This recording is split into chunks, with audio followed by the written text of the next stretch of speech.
All right, Sunny. It's been a couple of weeks. It's great to get a chance to see you again. Wanted to pick up on a topic that you and I have actually been discussing more and more offline than in previous discussions, and talk today a little bit about ESG. But before we get into what that acronym is and what all it involves, let's take a minute or two just to introduce ourselves real quick again, to familiarize folks with who we are. So I'm Brian Grochowski. I work for Aquaculture UV. We're a equipment manufacturer that provides equipment into the food and beverage industry, primarily for disinfection equipment. My background is with microbiological detection and microbiological treatment for about the past 20 years. So some of that being in aquaculture, some being in other segments of food, beverage, pharmaceutical, et cetera. But introduce yourself, Sunny, if you don't mind, and then we'll talk a little bit more about this topic and see where it goes. Yeah, so Brian, as you know, my name is Sunny, and for those of your viewers or friends who don't know, so I'm working in aquaculture for last 10 years, and I have competence in fish feed mainly and land-based fish farming. These are my main areas, and I am also having a master in fish feed manufacturing. And we wanted to talk about this ESG because I had recently got my diploma from Harvard, where we studied ESG and sustainability at length. So this is a good idea that we share this to the audience. Please go ahead. That's good. And you can take that recent knowledge from Harvard and just give us the cliff notes of that in this short review, right? So everybody doesn't have to take the same course. No, I try my best to keep some of the core to myself, but still I will try to give away as much as possible. Yeah, of course, of course. So ESG, so it's environmental, social, and governance. So can you define a little bit more? What does that mean for people that have probably heard the term but have not really expanded much on it, not sure how it's applicable to their business? Could you expand a little bit more about what ESG is in general, and then we'll talk more specifically about how it applies to aquaculture as we go on. Yeah, so if you might have heard about the term corporate social responsibility, which was very popular term in last 20 years to until the last 10 years, until the corporate sustainability became the popular. So in easy words, you can say it's more about corporate sustainability, but it's less about philanthropy.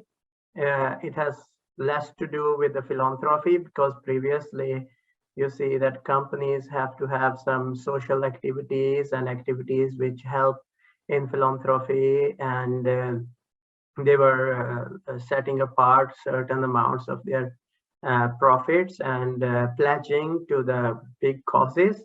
So this has more to do, ESG is a bit different because it has more to do with the business metrics, or less with philanthropy, and more that you actually get to understand your supply chains better, and then you know where you're lacking behind and what you need to improve, and what it has to do with environment, what it has to do with the people when it comes to social, and when it comes to regulations like governance. So this is in a nutshell. This is as much simplification way I can say this. Yeah, no, I appreciate that. No, it's good definition for it. So I think especially a lot of people, when they think about these sort of concepts, social responsibility, I think often it gets, excuse me, associated with kind of a good tagline or a good image for a company to have, but really what those tangible results are sometimes are not, maybe sometimes not there, or not just frankly seen on what's going on behind the scenes. So we do a lot of work with Coca-Cola, for example, who you can see they publicize a lot of their efforts quite well, and you can see what some of their efforts are related to things like ESG and social responsibility. I know a lot of other companies, of course, kind of do the same thing. Can you expand maybe a little bit more on how ESG can be a profitable thing and not just so much about corporate image, for example? How do you see ESG tying into being a profitable and strategic part of a company? Yeah, so when you are actually digging into these metrics, you might think that you are just coming up with a corporate sustainability report, or you are actually just coming up with more data from your business. But in reality, it's not just the data you are coming out with, it's actually the core understanding of your supply chains and where there needs to have some improvements. So this is like the way indirectly, it's more directly, I would say, rather than indirectly. So you get this lot of information which you wouldn't get otherwise. So, and this information, if you translate further on in your business strategy, or for example, you translate this further on to the changing trends, because you know this rise of Generation Z, this is also a big area right now, and this changing demographics.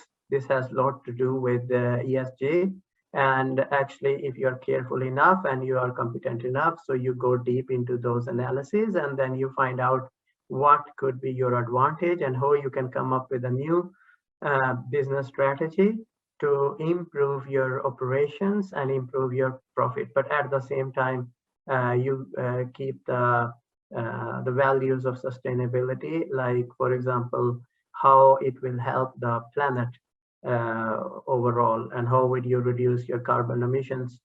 For example, in many of the cases, for example, when you're talking about carbon emissions, so it's not just you're actually, if a ESG person is just saying you throw away all the electricity sources you have and then just install the solar panels. So it's not only about that.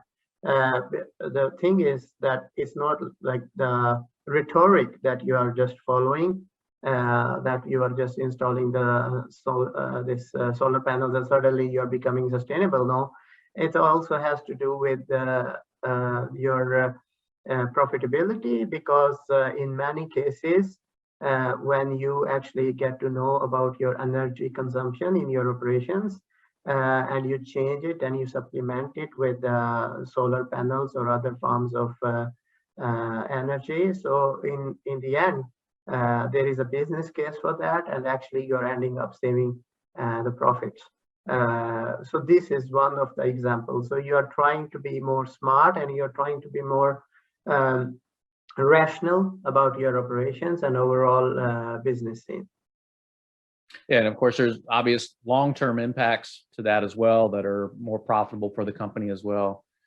We see that a lot as well on the water side of the business. When you think about water cost, water scarcity issues, et cetera, and many plants taking the initiative to try to reduce overall water usage, look at opportunities to reuse water instead of discharge it as wastewater. We see that a lot, particularly in beverage breweries. There's a lot of big shifts there in that direction, which is ties right into the ESG concept. Yeah, so it's water is extremely important, and in ESG world, it's called natural capital. So water is a natural capital, and it is scarce, and we need to also normally, when we analyze, so we analyze also at the same time what is your water consumption. So this is also a big criteria in this thing. So let me ask you this on the investing side, because we see more information about kind of ESG investing and people taking that, putting that on a higher portion of their criteria when they look at investing options. I know, for example, we're part of a group called Halma, which is based in the UK, who also does have a focus on ESG as part of their group of companies, of which, of course, ultraviolet disinfection is a big part of that. It's reducing chemical usage, and there's some obvious ties to ESG there. I know you're tied into the ESG investing side to some extent with some of your discussions. Can you talk a little bit more about what you hear as far as their drivers and some of the things that seem to be interesting them, maybe even particularly to aquaculture? So I will speak to the aquaculture in this example. So this is I wrote an article a few months ago related to the ESG and aquaculture. I will leave that in the description also. So there is a lot of wealth which is going to change hands in next few years, and because in this generational shift, because more and more wealth is going to go to the next generation, so they are really concerned about the environment and climate change issue. So this is one of the reasons why aquaculture is suddenly come in the mainstream because of that, because as you know, the aquaculture have low FCR, so you can produce the fish in a very resource efficient way compared to the other animals. You can produce the proteins, I should say, rather. So you produce so this is one of the most efficient way of producing the proteins, which don't take too many resources, and you can use them in a very efficient way. So this is why aquaculture is getting this attention right now compared to the other protein sources. So this is of course one of the things, that's why the aquaculture is coming in. And on the other hand, if you see that there is a need for protein in the future, like there is like we still have this system of producing protein is a bit inefficient right now. If you see, there is a big gap. So this gap has to be filled by the more efficient way of producing proteins, and aquaculture is giving that option as well. So this is the overall reason why people are actually getting into this, and why the ESG investing community is also looking at the aquaculture to have that option to invest in. Yeah, you mentioned FCR, so is that feed consumption ratio? Is that the correct term? Yeah, so it's called feed conversion ratio. And feed, you have the ingredients, and then how efficiently the animal is using those ingredients to convert it into the flesh or the biomass. So this is how you analyze this aspect. So for an example, I can give you, for example, normally for the fish, you give it 1 kilo of the feed, and it can give you 1 kilogram of biomass back. But when it comes to chicken, so chicken takes from 1.7 kilo to 2 kilo of the feed, and it gives you 1 kilo of the biomass. So that's why it's so important. Yeah, so you can see why, of course, investors might prefer to move in that direction as compared to other animal growth, for example. So yeah, I understand. So specific to aquaculture, I mean, to make that industry more attractive to ESG focused investors, what do you see as the key gaps that need to be addressed by the industry? I can see in general that it does seem to be more attractive than other areas, but where do you see areas where there could be some improvement to more align it with ESG concepts? Yeah, so of course, despite with the good FCR and with the good metrics, the aquaculture of course have a lot to improve. There are of course these fish feed ingredients which are not really sustainable right now. Their availability is in question if we will have enough of them in next 5 years. So there is lots of things which needs to be improved. So this is related to the fish feed, and in general also you have a lot to improve when it comes to the practices at the farm level that we previously also discussed. So there are lots of room for improvement in that overall. Yeah, okay. Yeah, and I think too, is there anything that you see specific to the land-based RAS operations that could be a big focus as far as making it more attractive to ESG Do you see anything specific to that? Yeah, so it's in a way, this RAS related thing is a two-end sword. Actually, you can turn it into either way. So when it comes to the RAS projects, you can say not all of them qualify for the ESG investing. Some of them do, some of them don't.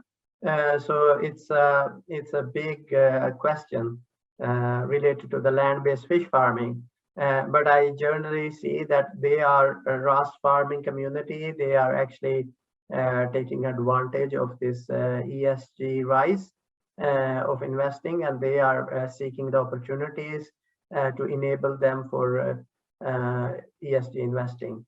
But I wouldn't, of course, name some specific examples of certain companies, but in not all the RAS land-based fish farming projects are absolutely qualifying the ESG criteria. Yeah. Yeah, and I think just from what we hear from public and otherwise around here, I think the one concern we see pop up more often with the RAS projects is about wastewater discharge, for example, because oftentimes those are back into natural streams. So I think there's some concerns about potential organisms or pathogens that could go back into those natural bodies. So of course, there's more of a focus on ensuring that there's proper treatment, which of course there is, but there's high volumes of water coming from a lot of these larger projects going back in there. So there's some discussions about how to optimize that. Are there options to reuse some of the water at the discharge back into the front part of the process to minimize overall water consumption? So we see that as some of the drivers as well. And I think we'll continue to see that as the industry evolves. Yeah, so there is a lot of improvement which needs to take place in the land-based fish farming segment to make it kind of as this showcase scenario for the ESG investing. But right now, not all the projects qualify for that. Maybe in theory, but in reality, it's big gaps still. Yeah. Well, I think too, it's a tough balance because you see such a high rate of growth in this industry and expect that to continue, especially for the next couple of years. So companies want to turn a profit, and it's hard to dump, a lot more capital up front to focus on these sort of concepts, I'm sure. But I'm sure with a lot of companies, these are in the pipeline for future expansions. And once profitability is established, that these sort of ESG concepts, things like water reuse and other options will be a lot more prevalent, I'm sure. So hopefully. Yeah, for sure. Anything else? I mean, I don't want to spend too much time on the ESG today. I think we've covered a lot here in even just a short period of time. Any other just kind of final comments you have on that? Other people want to research ESG a little bit more, or how it relates to aquaculture. Is there anything that you might suggest on where to research further or find some more information on it? Yeah, of course, this is absolutely the new area in aquaculture. It's not much information available online, but there are, of course, now you can read some sustainability reports. For example, some of the big companies, they are publishing sustainability reports. So that is the good place to go to start with, I would say. And you and the audience can always contact me if they need some help. Sure. Okay, good. All right, well, good. Hey, I know it's been probably a couple months since we got together, so I appreciate having this discussion, learn a little bit more from you. And thank you, Brian. We'll do it again soon. Always enjoy this this interaction with you, and thank you very much. And I didn't went in too much complicated things. I try to always simplify the information, and I hope I did that. And hopefully we will meet again. Yeah, absolutely. Yeah, and I think if we get some comments on areas to expand, we can certainly dig into those details a bit more. Yes. So yes. Anyway. All right. Thanks again. Thank you, Brian. Bye-bye.